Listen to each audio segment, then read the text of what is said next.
folks, this is Harold with Papa Bear Peppers, and today, as you can see, I'm in my greenhouse. It's a miserable day outside, and so the best thing I could think of is amending my soil and getting it prepped for this new growing season. So I wanted to talk to you a little bit about how I amend my soils, and of course everybody does it differently, but I want to bring up a couple things here that I've used in the past few years, and it's really tried and true. Ever since I learned it from Scott Ostrander, who is the founder of Nectar for the Gods, about amending my soil, I've done it that same way ever since and just had amazing results. And this soil here, this I got last year, and I wanted to make sure that it's nice and ready for this new growing season. And it's just beautiful soil. But you always got to remember to put back what you take. And what I like to amend with is one of the best plant-based natural organic fertilizers that we have available. And it's really not too terribly priced when you think about it. And that product is alfalfa. Yeah. And we can get that in the form of alfalfa meal, or in the case that I like to use it, this over here, it's quite a bag. Woo! So I bought this 50-pound bag of alfalfa pellets, and there's a reason I bought the pellets, and I'm going to show you here very shortly, but I just want to say that what I get here, and I look for organic. I don't want any kind of an animal-based product that they're bound with, so I want them pressed and I want it to be naturally. The other thing that you could get that'll do a lot of the same thing, you can get alfalfa meal in big bulky bags. The same thing is they have it was just a little more cost efficient, and I like using the pellets because I'm going to get meal after what I do to it. You could always get just alfalfa hay and use that as a top cover for your gardens, for your raised beds and everything if you want. Another thing you could do is use your top cover and plant alfalfa seeds. So there's many ways to do it. What are the benefits of alfalfa, and why do I like to rejuvenate or amend my soil with it? Well, for starters, it has nitrogen, potassium, phosphorus, calcium, magnesium, and sulfur. And them are just your primary elements.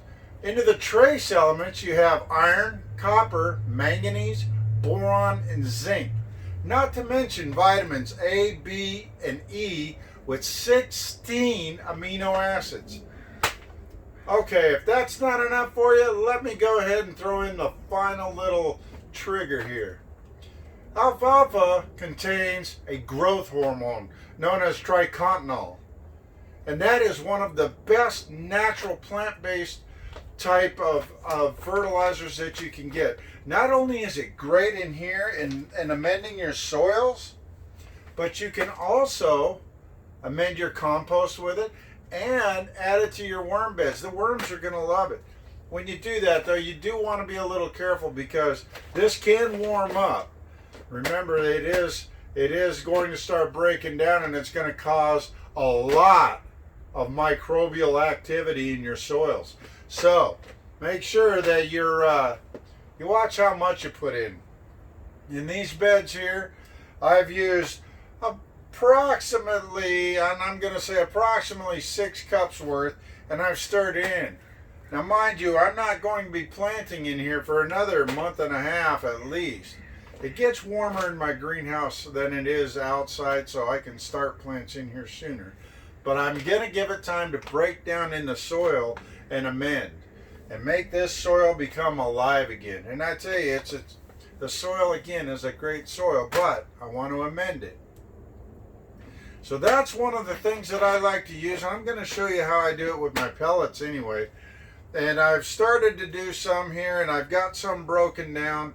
So we'll do a quick breakdown of some of this. What is the other things I like to use in my soils to amend? Well, to go with my alfalfa, I have my worm bins. And in those worm bins, I've been doing nothing but creating worm castings. Yes, folks, So I'm going to be putting worm castings in this soil too. At least a cup in every one.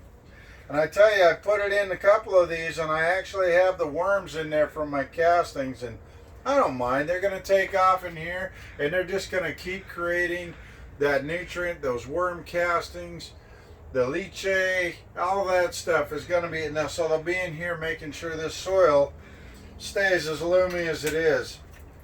Okay? Along with perlite that I had mixed in here last year, this year I'm going to be adding the vermiculite. This particular brand is just the Therm-o-rock vermiculite. Okay?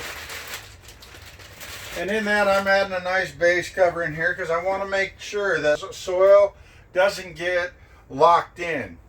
I don't want it compacting. So I have quite a bit of, I would say that I put another 2.5 cups of vermiculite.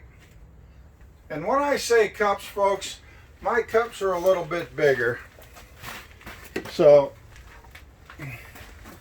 let me explain my cups a little bit. This is my cup, which is the equivalent of probably 2 cups, all right? And I'll put about 2.5 of these into it.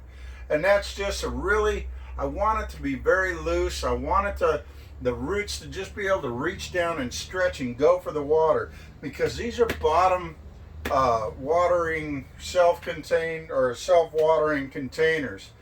All the water goes in to these tubes right here, and like you see here, via these hoses. Well, this barrel comes in, feeds them all. Everyone in here gets fed by the barrels, and so that goes into the bottom, and of course, you know, it's self-watering, so that's enough said there. Oh, when you get done with these, you're going to have these things, and they're going to kind of, they'll be close to broke up, but they're still a little clumpy. So what I like to do, this is just a cement mixing bit, and I like to come in and break it all up.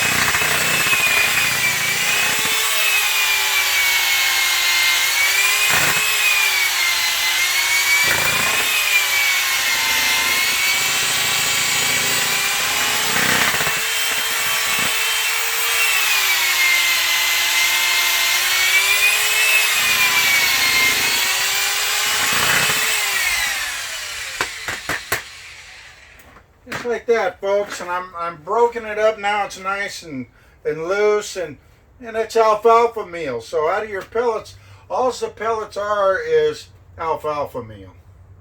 So when it comes down to making it, what do? Well, I've got another pot here, and let's get into that and talk about how we're going to make our alfalfa meal.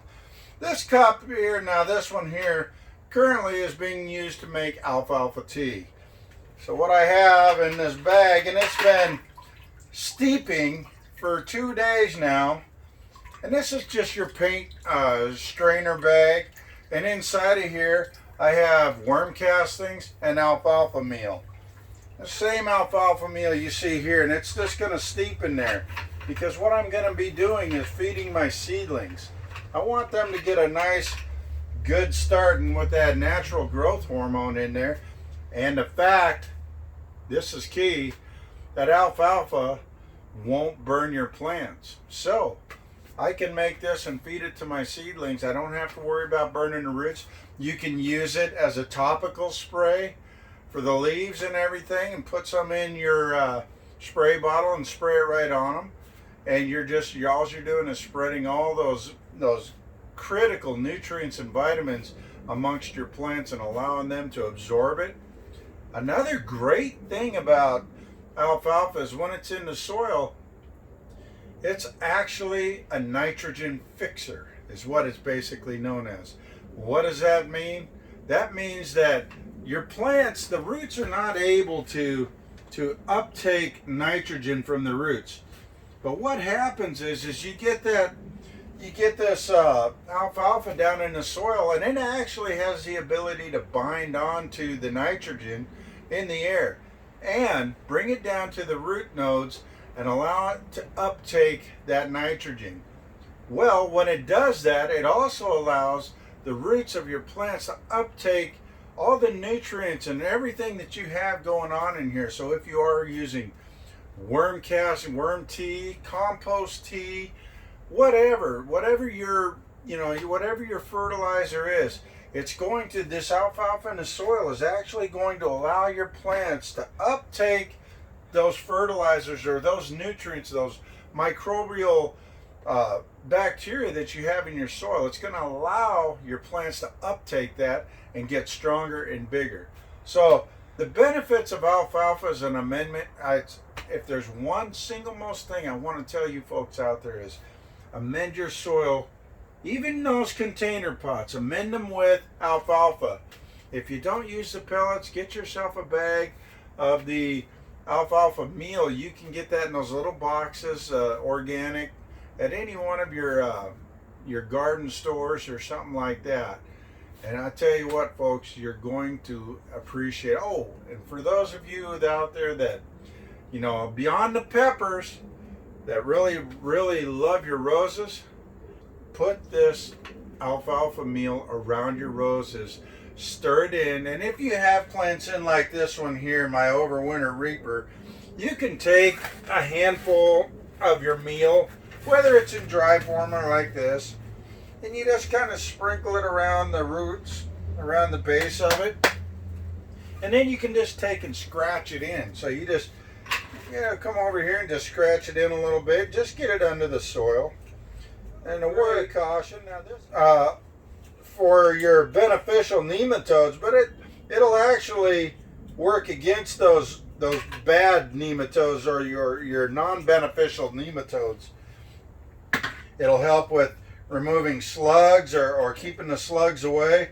But there's one thing it won't do, and you need to be aware of it, is if you do decide to just put the pellets in and have a slow relief fertilizer in your pots or in your raised beds like I do, be cognizant, if you have rabbits or mouse around, they're going to come looking for those pellets. So it's better to turn it into a meal and then turn it under your soil and allow that to be just break down in your soil and help recover or rebuild your garden soils.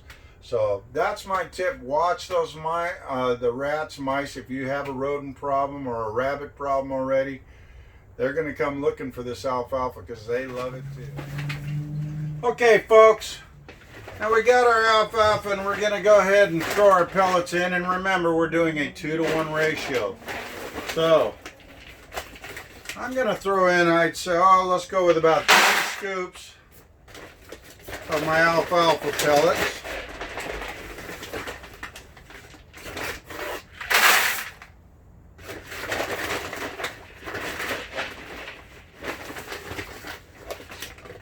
So there's 3 scoops of alfalfa pellets in the bucket. Alright, now we're just going to add our water. And I'll show you how fast this breaks down. So remember, I put 3 in, so I need 6 cups of water into my alfalfa pellets. There we go. 3, 4, 5, 6. All right. So 3 scoops of alfalfa pellets, and now we have 6 scoops of the water. Now, this is going to set for at least 5 hours, but I usually just let it go overnight, and by tomorrow this is all going to be all swollen up, and I'll give you a better look here, but this is what I'm going to do. You see my blade's a little dirty from turning. I'm going to help get this going.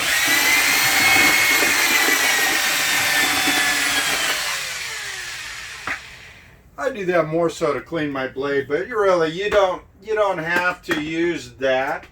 You could turn around and heck, you could use a stick and just turn it, and just to get the water in there, make sure nothing's being held up at all. So again, I'm going to let that sit for a while, and this is what it's going to look like. This is the same way I mixed my other one. So you're going to have to excuse me.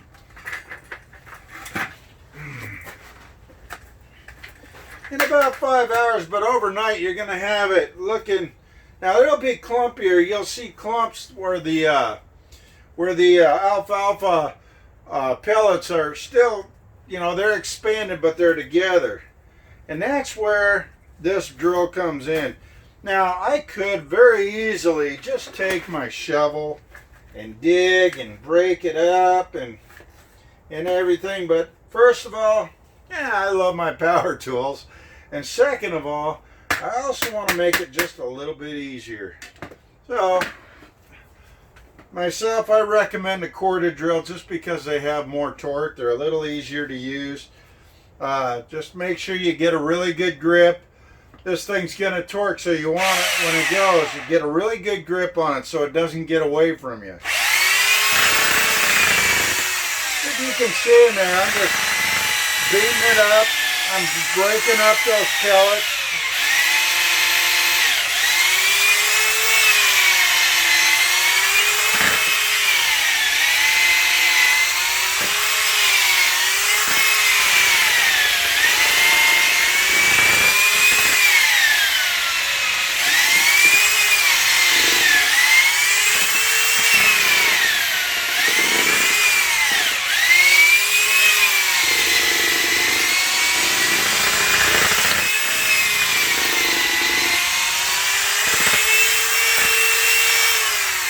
Alright folks, I'm going to come back in here while I'm in there. That's the quickest way I know to clean that blade. It pulls and torques a little bit, but it's not horrible. And you come out with this really beautiful, beautiful alfalfa meal. Now yes, this is a little damp, but it's okay. It's going to blend in your soil just fine. You know, it's whether you do it in a dry or the moist. The great part is, you see it breaks right up. Great part is there's no dust when I do it this way. That's why I prefer the pellets, because I get a little moisture on there, and it's going to keep it from dusting up and me intaking all that alfalfa dust. I don't need to. I mean, it's not going to hurt me, but if I can do without it, I can do without it. If you do work with alfalfa dust, I highly recommend that you use just like a common dust mask, just to cover up and make sure it's not getting all in your nose and breathing it in. Just makes it a little better. So, all right, folks, so I've done that. And like I said, in here I've got some of my, this is some of my worm castings with alfalfa, and this is what I'm going to be feeding my seedlings, and it's just a little bonus I wanted to show you. And this has been steeping now for 2 days, and it's just sitting in there, and you can see I got a nice little clump of alfalfa in there with my worm castings, and these are homemade worm castings. I got my babies out there, they work all winter out there in my grow shed. But you just let this steep for a couple days, and the beauty about it, like I said, is this can be applied to your seedlings. You're not going to burn them, but they're going to get a ton of nutrients. And remember, they're going to get that growth hormone, right? The tricontinol. That they're going to start taking that into their roots at an early age and just start really flourishing for you. So remember, this can be applied throughout the year as well, this tea, and you're going to get a fantastic boost to your plants, and it's going to help keep away a lot of the like I said, the bad nematodes and your slugs. It's going to help keep those away. So I mean, this is your best one to go. The NPK rate on this is 3 to 1 to 2, so you actually get your nitrogen, and you get your phosphorus, and I tell you, your potassium, you can't go wrong. So that's my tip for the day, and I just wanted to bring that to you and show you, whether you're doing containers like this, your pots, or your raised beds, or even your flower beds around your roses. I'm telling you folks, this is the thing to do, and at the end of the season, you're going to thank me for amending your soil and putting these type of things in there. Remember, if you remember nothing else, remember your alfalfa meal. My amendment is going to be a sphagnum peat moss, and in this case I use the Sunshine sphagnum peat moss, and you can see that it's nice and it'll break up well, and you can buy a block of it. But what this is going to do, this is going to help with holding the water in. That'll be the last step that I do. I usually put one of these trays in each one and then simply stir it in like I've been doing. So hopefully, folks, I hope you've enjoyed this little episode of Papa Bear Peppers, and hoping that this helps you with your pepper growing this year, and so that you have nice big plants that give you a nice harvest, and we can all grow together. So make sure that you pass this on. Like and subscribe down there at the bottom. Please like and subscribe, and then share with your friends and your family. Because I'm telling you, for folks that have had frustrations with growing, things that are going to help them grow. And I'll tell you what, alfalfa, and the amendment that I've done here with the alfalfa and the vermiculite, and then adding the peat sphagnum into the soil, folks, you can make any soil good soil just by doing that. And if you already have good soil, you're going to make it great. Folks, this is Harold with Papa Bear Peppers. You guys have a great day. Let's get out there and let's keep growing.